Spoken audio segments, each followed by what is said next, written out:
Sanggar Cerita mempersembahkan Sabda Pandita Ratu.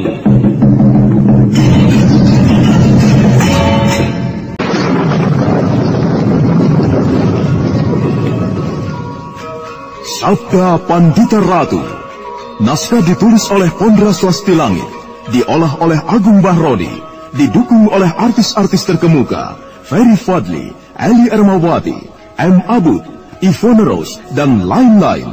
Teknik dan montase Ibing Arifin, dengan sutradara Dian Pertiwi. Sabda Pandita Ratu. Kali ini dalam episode ke-17 dengan judul Melacak Dunia Muksa. Sebenarnya lah, jauh di lembah, nampak seorang lelaki yang menggunakan tudung kepala lebar tengah mengolah tanah. Yang menarik perhatian Kameswara dan Bresima adalah justru Badrawati nampak mendekati orang itu.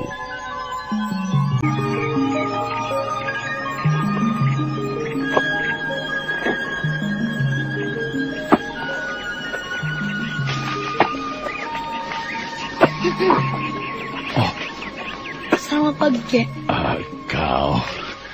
Kau siapa, bocah kecil?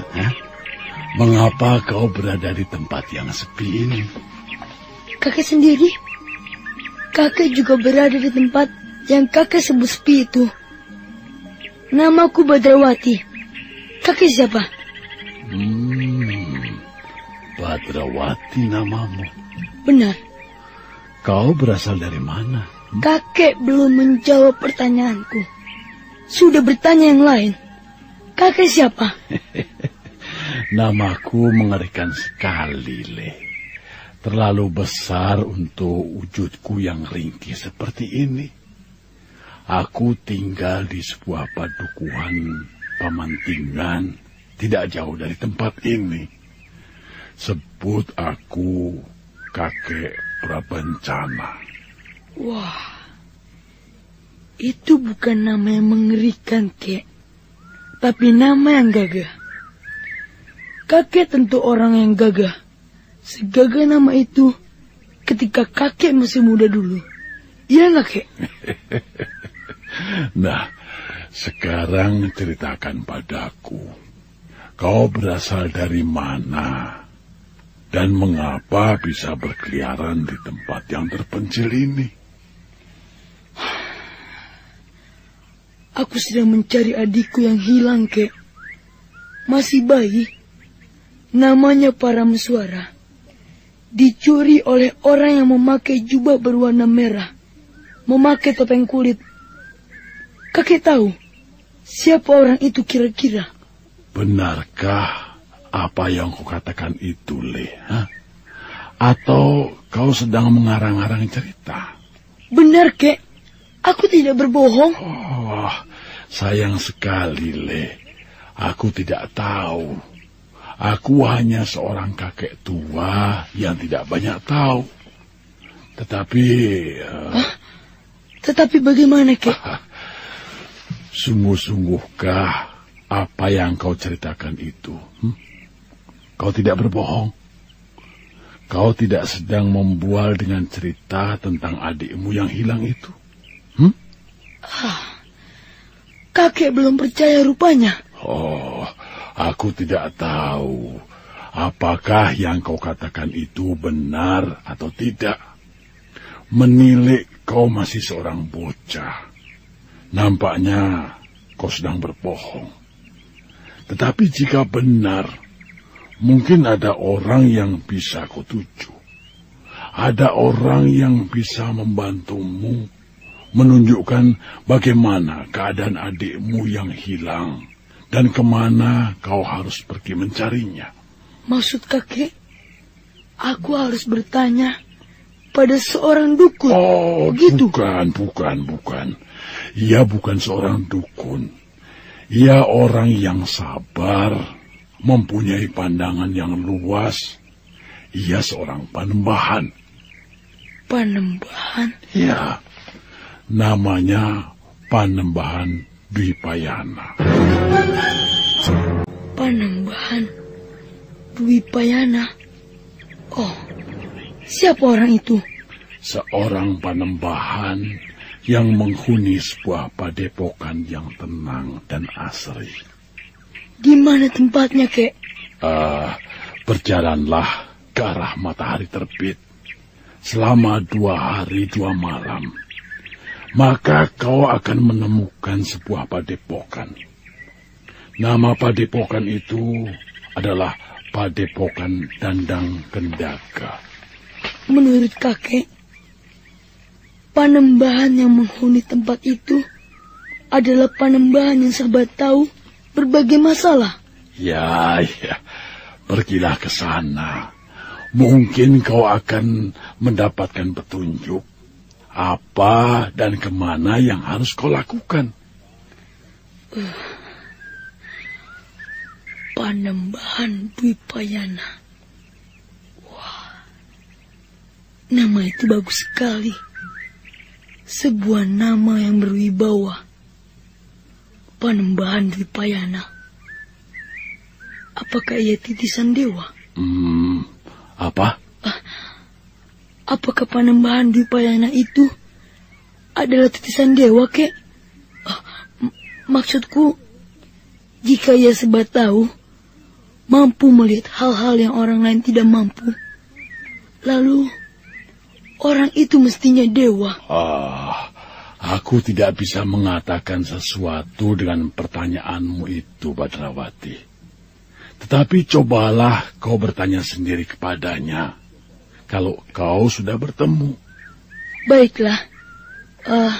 Terima kasih dengan petunjukmu, Kek. Tapi, apakah aku nanti akan benar-benar singgah atau tidak? Aku akan mempertimbangkannya. Bekerja yang giat, Kek, untuk masa depan.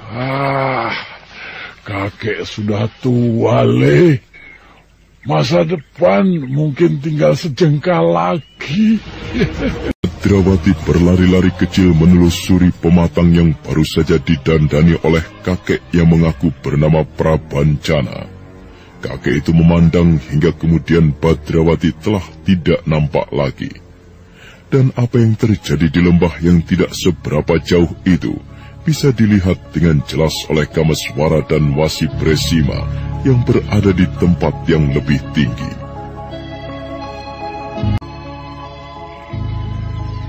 Anak Mas bisa mendengar apa yang baru saja mereka perbincangkan. Maksud Paman dengan menggunakan ketajaman pendengaran? Kemampuan Aji Sabta Pangrungu ada batasnya, Paman. Tempat itu tidak terjangkau oleh ketajaman telinga macam apapun. Apalagi arah angin berhembus ke sana. Paman, apakah menurut Paman di sekitar tempat ini terdapat sebuah perkampungan? Berasal dari mana kira-kira orang itu? Perhatikan, Kameswara. Menilik adanya jalan setapak di sana. Berarti sering ada orang yang lalu lalang di tempat ini. Tentu terdapat sebuah perkampungan. Iya. Mana orang itu? Orang itu tidak ada, Paman. Barangkali sudah pergi. Sebaiknya mari kita cari orang itu, Paman. Mungkin kita akan mendapatkan keterangan-keterangan yang kita perlukan. Kameswara dan Bresima segera berjalan melewati jejak yang ditinggalkan Badrawati. Sambil tatapan matanya menyebar ke arah lembah yang tidak begitu banyak ditumbuhi pepohonan, bahkan di beberapa tempat nampak gundul. Ketika Kameswara kemudian melompati parit, dia berhenti. Itu orangnya, Paman. Sedang membenahi pematang.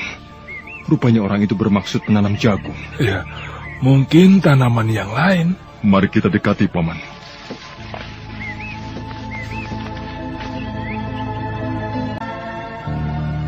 Dengan berjalan biasa, Kameswara berjalan beriringan mendekati kakek Prabancana. Ternyata kakek yang sedang asik dengan lumpur itu mengetahui kedatangannya. Justru karena itu ia berhenti bekerja. Selamat siang, Kiai. Aneh sekali. Tidak biasanya tempat ini dilewati orang. Siapakah kalian berdua? Namaku Kameswara, Kiai. Dan ini pamanku, Bresima. Namaku Prabancana. Kalian rupanya bukan berasal dari Padukuhan, Pamantingan atau sekitarnya. Aku hampir mengenal semua penduduk padukuhan-padukuhan yang tersebar di sekitar tempat ini. Lalu, kalian berdua ini berasal dari mana? Kami perantau, Kiai. Pekerjaan kami berkelana dari satu daerah ke daerah lain. Baru saja tadi ada seorang bocah kecil mengaku bernama Badrawati. Ia bercerita katanya kehilangan adiknya. Aneh juga. Mengapa aku begitu percaya dengan kata-katanya itu? Aku menyarankan untuk pergi menghadap ke orang yang mempunyai pandangan tajam. Seorang panembah yang meninggal. Nama panembahan yang terkenal bermata tajam itu adalah Panembahan Dwipayana.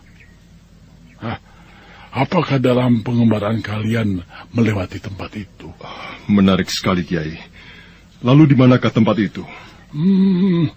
Kau rupanya tertarik, anak muda.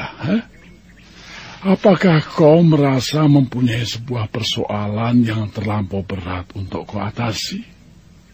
Jika benar demikian, aku sarankan, pergilah ke Padepokan Dandang Kendaga. Mungkin panembahan itu bisa membantumu. Kebetulan sekali, Kiai. Memang aku sedang mengalami kesulitan, dan aku membutuhkan orang yang bersedia membantuku, atau memberi petunjuk kepadaku. Lalu, di manakah letak Padepokan Dandang Kendaga itu, Kiai?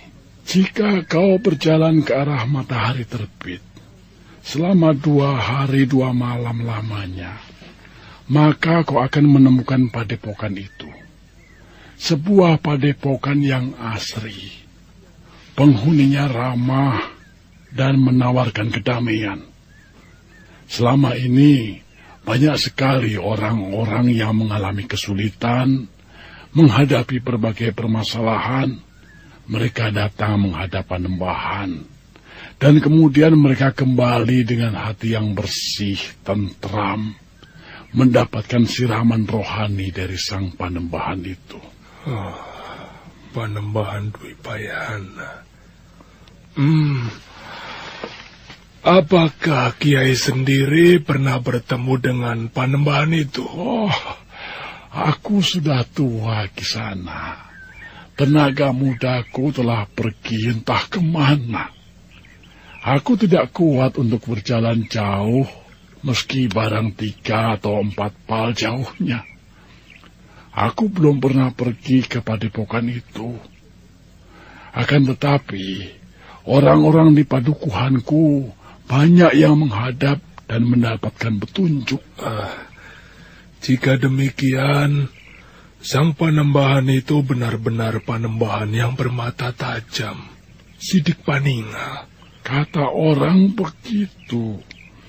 Tetapi jangan kalian percaya kepadaku. Lebih baik kalian pergi untuk membuktikannya.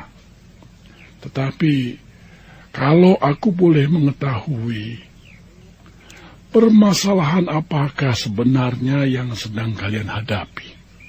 Sebenarnya tidak terlampau besar, Kiai. Aku adalah orang yang sulit jodoh.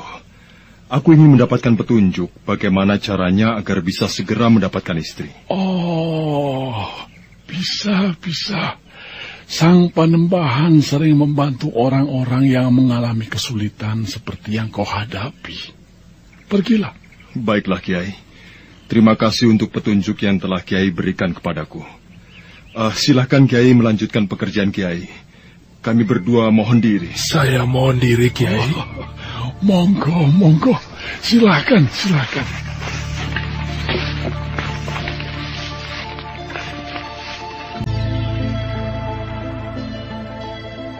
Sang waktu beranjak menapak. Sang Bagaskara yang bersinar cemerlang membuat udara menjadi hangat. Kameswara dan Wasi sang Bresima kembali melanjutkan perjalanan. Kameswara nampak diam tidak berbicara, tetapi pikirannya terus berputar dan berputar, melebihi cepatnya putaran cakra manggilingan.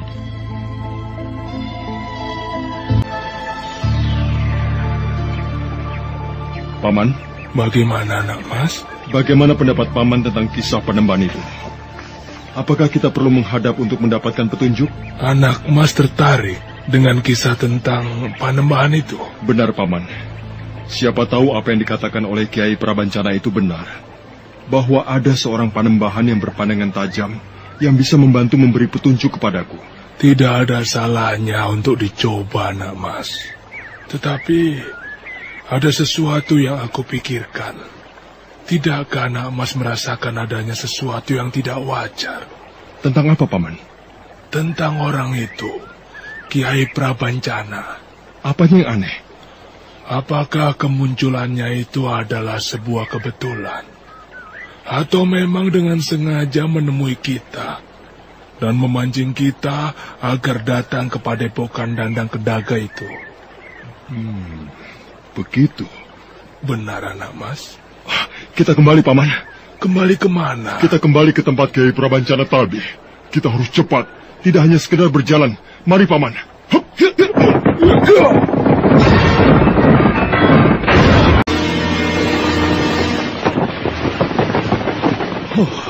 Orang itu sudah tidak ada. Mestinya, jika orang itu pulang, pasti masih belum seberapa jauh dari tempat ini. Ternyata ada rahasia yang menyelubungi orang itu. Nampaknya, ia memang dengan sengaja memancing kita untuk datang ke padepokan yang bernama Dandang Kendaga itu. Barangkali kita perlu mengaduk tempat ini, Kameswara. Siapa tahu masih mungkin untuk menemukan orang itu. Baik, mari kita periksa. Mungkin terdapat jejak ke arah mana orang itu berjalan. Kameswara dan Wasi Bresima memeriksa tempat di mana sebelumnya dia telah bertemu dengan lelaki tua yang bernama Kiai Prabancana. Namun Kameswara ternyata tidak menemukan jejak kemana orang itu pergi. Paman menemukan sesuatu? Tidak, Mas. Sama. Aku juga tidak menemukan jejak apapun. Orang itu seperti lenyap di telan tanah. Jangan-jangan... Bagaimana, Paman? Apa yang diceritakannya mengenai padukuan yang berada di sekitar tempat ini sebenarnya tidak ada. Menarik sekali. Aku yakin bahwa orang itu menyembunyikan sesuatu. Atau boleh jadi ia mengetahui di mana anakku berada. Nampaknya kita tidak mempunyai pilihan lain kecuali kembali ke arah semula, menuju ke arah matahari terbit, untuk menemukan padepokan yang bernama Dandang Kendaga itu. Ya, Paman Wasi Bresima benar. Mari, Paman, kita kembali. Demikianlah, sang surya yang bergerak menuju senja Lempayung menandai terus bergeraknya sang waktu. Baik Kameswara dan Wasi Bresima sibuk dengan angan-angannya sendiri.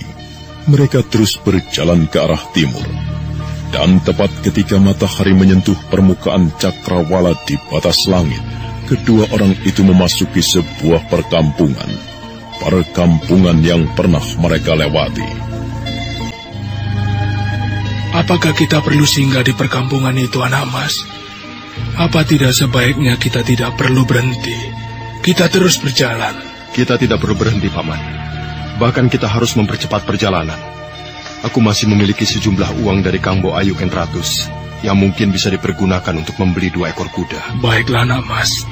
Dengan berkuda perjalanan kita memang akan lebih cepat. Demikianlah, dengan berbekal keterangan yang diperoleh dari salah seorang penduduk, Kameswara dan Wasi Bresima telah berada di rumah penjual kuda.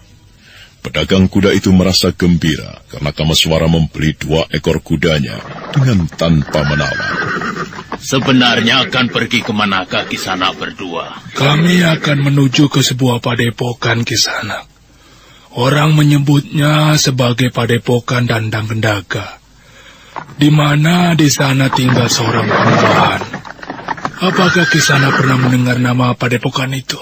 Padepokan Dandang Kendaga adalah padepokan yang dikenal banyak orang di sana. Tak seorang pun dari penduduk padukuhan kecil ini yang belum mendengar nama Panembahan Dwipayana. Panembahan yang welas asih, selalu menolong siapapun yang membutuhkan pertolongan dengan tanpa pamrih apapun. Benar, Kisanak. Dan kesanalah tujuan kami saat ini. Kalau boleh mengetahui, untuk urusan apakah Kisanak ke sana? Kemonakanku ini sakit. Barangkali Bapak Panembahan itu berkenan menyembuhkannya. Oh, sakit. Kelihatannya waras wiris. Saat ini aku sedang sehat, Paman. Namun jika penyakitku kumat, aku lupa segalanya. Aku tidak ingat apapun. Oh, penyakit apakah itu Kisana? Ayan. Penyakit itu, wah. Kenapa, Paman? Apakah Panembahan itu tidak bisa menyembuhkan? Bisa, tentu bisa Kisana. Aku yakin Panembahan itu memiliki ilmu pengetahuan baik, pengetahuan kasar, ataupun pengetahuan halus. Termasuk juga ilmu-ilmu pengobatan. Sudahlah, berangkatlah. Iya. Terima kasih atas keterangannya, Kisanak.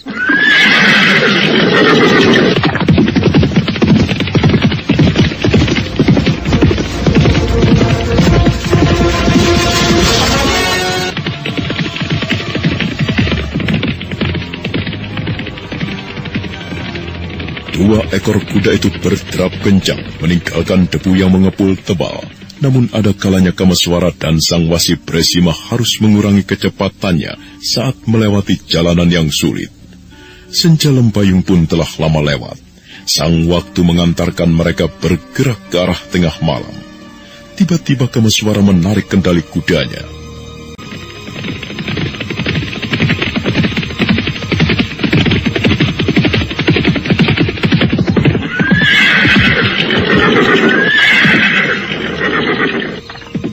Ada apa, anak mas? Api, Paman. Mana? Itu di sana. Apa kita perlu mengetahui siapa yang membuat api di tempat itu? Iya, mari, Paman.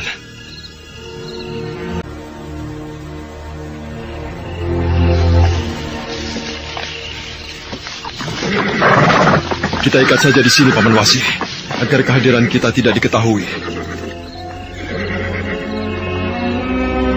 Pada jarak yang masih jauh, Kameswara dan Wasi Bresima mengikat kedua ekor kuda yang baru dibeli itu pada sebatang pohon. Dengan mengendap-endap, kedua orang itu mendekati cahaya api. Dan ketika akhirnya mereka semakin dekat, Kameswara terkejut. Candi. Bukankah itu candi, Paman Wasi? Iya. Sebuah candi yang kecil saja. Dan ada seorang Brahmana yang sedang bersemadi. Aku kira orang yang sedang menghangatkan diri di dekat api. Bukankah itu Bapak Brahmana Logawe? Kameswara dan Sang Wasi Bresima bergegas mendekat. Akhirnya mereka melihat bahwa yang nampak bersemadi di dekat candi, diterangi cahaya api dan bulan, adalah benar Brahmana Logawe. Benar-benar Bapak Brahmana Logawe, Paman Wasi. Beliau sedang bersemadi. Iya, kita mendekat, anak mas. Tetapi jangan kita usik ketenangan semadinya. Kita tunggu sampai wudar sendiri. Iya, mari, Paman.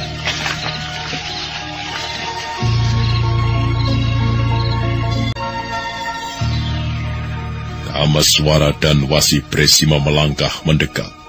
Mereka kemudian duduk bersila di dekat perapian. Baik Kameswara dan Wasi Bresima tidak berbicara apapun. Bahkan bagaikan bersepakat, kedua orang itu kemudian juga menenangkan diri, memusatkan keheningan hati dalam sebuah semadi. Sang waktu terus bergerak menuju ke arah fajar, ketika cahaya pagi semburat di langit timur. Brahmana Logawe membuka matanya. Brahmana Logawe tersenyum, ketika melihat Kamaswara dan Wasi Bresima berada di dekat perapian yang telah padam.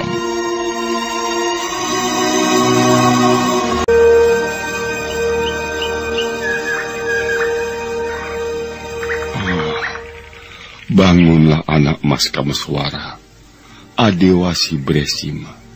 Langit di timur sudah terang. Seperti mimpi rasanya saat aku terbangun dari tidur, menemukan anak Mas Kamaswara dan Adewasi Bresima telah berada di sini. Hyang Batara Agung rupanya mendengar apa yang aku inginkan. Dalam aku berangkat tidur, aku memohon kepada Hyang Batara Agung untuk bertemu dengan anak Mas Kamaswara dan Adewasi Bresima. Permohonanku itu telah dikabulkan. Pantas. Rupanya kita berdua tengah terperangkap dalam ajian puter giling anak Mas Kamaswara. Benar, Paman. Ketika kita berjalan, tiba-tiba awan aneh menyergap kita. Kita diputar hingga kehilangan kesadaran. Dan saat kembali sadar diri, kita telah berada di sini. Ya, seperti dalam kisah pewayangan. Ketika Narasoma di masa muda diputer giling oleh seorang begawan bernama Bagaspati yang melakukannya karena tangis anak gadisnya yang ingin bersuamikan Narasoma. Bukankah demikian anak Mas Kamaswara? Iya, benar, Paman. Entah akan terulang lagikah kisah itu sekarang? Benar-benar sebuah pertemuan yang aneh. Dalam keadaan yang tidak menentu, mereka masih sempat bercanda.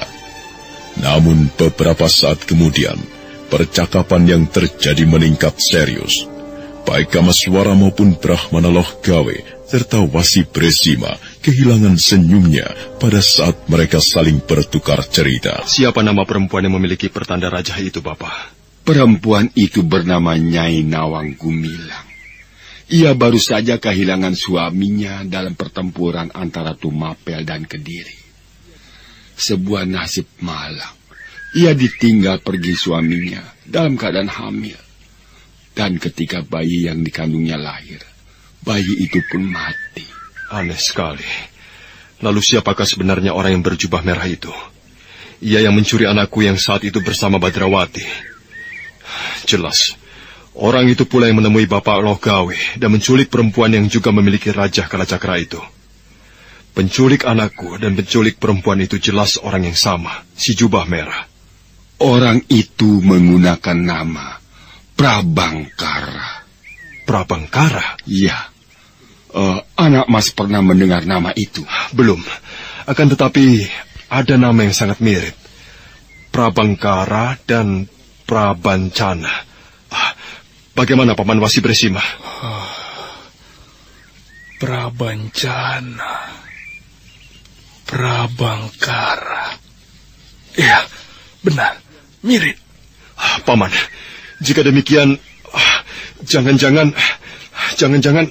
jika benar ada hubungan antara Prabancana dengan Prabangkara, orangnya sama, berarti orang itu yang menculik anakku.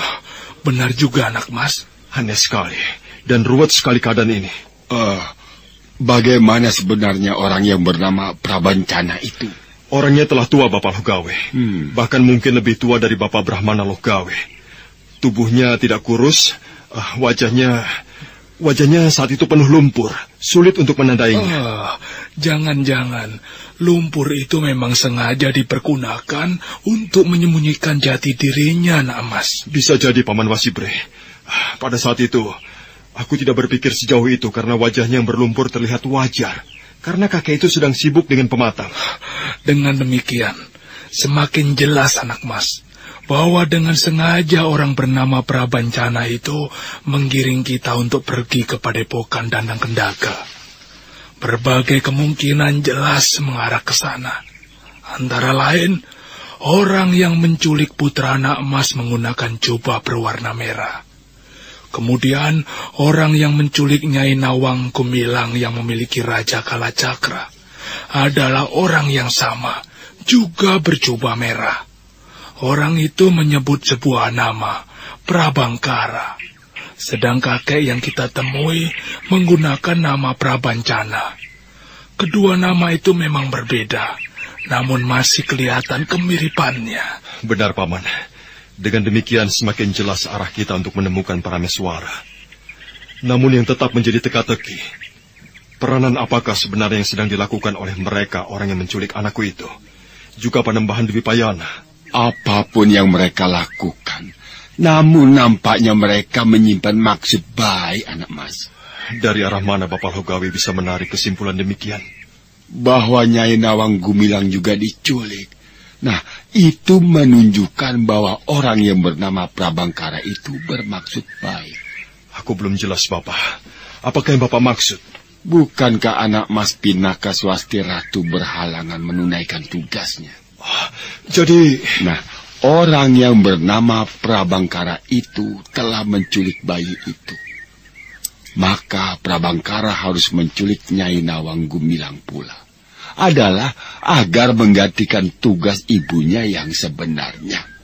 Nyai Nawang Gumilang baru saja kehilangan anaknya. Nyai Nawang Gumilang memiliki Raja Kalacakra. Selain Nyai Pinaka Swasti Ratu yang ternyata tercemar oleh kutukan Trinetra itu. Maka hanya Nyai Nawang Gumilang yang sanggup menyusui putra anak mas itu. Kamaswara kemudian mengangguk-angguk. Dia merasa bisa menerima apa yang diutarakan oleh Brahmana Lohgawe. Sebuah kemungkinan yang masuk akal. Dan di dalam hatinya mulai tumbuh sebuah harapan atas nasib anaknya, meski rasa resah dan gelisah itu tidak sepenuhnya hilang. Nah, bagaimanakah kisah selanjutnya? Saudara pendengar, untuk mengetahui jawabannya, ikutilah kelanjutan kisah ini dalam seri berikutnya. Sampai jumpa.